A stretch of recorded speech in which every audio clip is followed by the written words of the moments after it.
Bonsoir à Bonjour. toutes et à tous, ou bonjour, oui, selon le moment auquel vous regardez cette vidéo. Du coup, je vais pas vous surprendre, vous avez lu le titre, mais c'est une petite vidéo qu'on fait pour vous annoncer, eh bien ma foi que c'est fini, hein, les cinéfastes, c'est fini. Bon, juste avant toute chose, les Cinéfastes ça a toujours été une aventure à trois. Là on n'est que deux parce qu'on est que tous les deux, Gwendal et moi, sur Paris pour pouvoir tourner cette vidéo, mais Mathieu vous a tourné un dernier au revoir de son côté et on va le diffuser juste maintenant. Salut! Cette vidéo est faite pour vous informer mon départ du collectif des cinéfastes et surtout pour vous remercier de nous avoir suivis pendant toutes ces années. Mais bon voilà, après 4, 5 voire 10 ans d'exercice en commun, je pense qu'il était temps pour moi de partir dans une voie un peu plus indépendante et je suis sûr que vous comprendrez. En tout cas, je suis sûr aussi que l'avenir sera fait de belles choses et peut-être qu'on se reverra. Ciao! Merci Mathieu.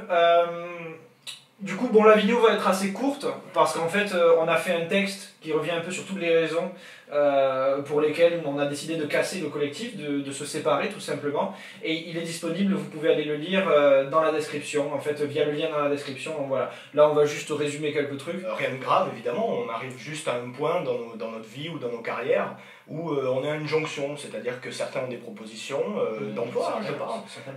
C'est surtout généralement, c'est qu'on est arrivé à un point artistiquement où on n'a plus forcément les mêmes goûts, les mêmes intérêts pour les mêmes récits. Et je veux dire, avec Maxime, ça fait 10 ans quand même qu'on fait des films ensemble, donc on est arrivé au bout de ce qu'on voulait raconter ensemble, tout simplement. Tout à fait, et puis vous l'avez vu, il y a de moins en moins de vidéos qu'on coécrit, qu'on co-réalise, etc. Ça fait quelques années qu'on a commencé à faire des vidéos YouTube et sans grand succès, voilà, ça n'a jamais vraiment marché, mais ça c'est pas grave à la limite puisque vous avez quand même toujours été là. Mais au regard de ce qu'on a fait par le passé, maintenant c'est vrai parfois on est un peu déçu par certains choix un peu extrêmes qu'on a fait, comme le vlog à Montpellier par exemple, ou quand on faisait manger les bonbons à la gourmère d'Aquentin, ça voilà. C'est des trucs qu'on regrette un peu. Il y a un peu de culpabilité, ouais. Et puis politiquement, on a pris des chemins qui sont potentiellement différents. Il y en a qui sont devenus par exemple trotskistes et d'autres qui restent fidèles à leurs valeurs. Tout à fait. Dans cette optique-là, on a ouvert aussi plusieurs chaînes YouTube différentes. Ouais. Il y a un engouement. Il y a un certain engouement, pour certains plus que d'autres. Bon, toi, ça va pas tarder à arriver, je pense. Toi, t'as sorti 4 vidéos sur ta chaîne. 3, mais c'est ouais. 3 vidéos. Et toi, près d'une vingtaine, donc ça commence à faire. 10 en fait. Mais toi, t'as une orientation assez politique, donc c'est intéressant. Moi, c'est plus personnel, c'est plus dans l'air du temps, on va dire. Et puis, il y a Mathieu aussi qui va sortir une chaîne. Bon, vous savez qu'il fait des études de kiné. Enfin, je sais pas si tout le monde le sait parmi ceux qui nous suivent. Et il va sortir une chaîne qui va plus parler de kinésithérapie, en fait, voilà. Et tout ce qui... La kiné, le sport, la prévention contre les drogues, c'est ces 3 thématiques. Voilà. En tout cas, ce qu'il faut retenir, c'est qu'il n'y a pas de... On reste amis, il n'y a pas de...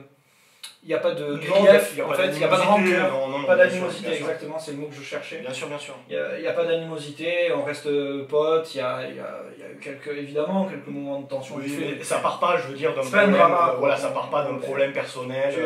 La caméra clignote en fait depuis le début, et c'est toi qui l'as réglé, oui, c'est normal. Elle a toujours clignoté cette caméra. Ça date pas on a déjà fait du facecam avec, et elle a toujours clignoté. Non, il me semble pas, non. Bien sûr qu'elle a clignoté. Non, elle clignotait pas. Elle clignote depuis toujours, je suis vraiment pas sûr qu'elle clignote. Ne fais pas régler les trucs alors si tu veux, ça clignote. Ça me casse les fouilles.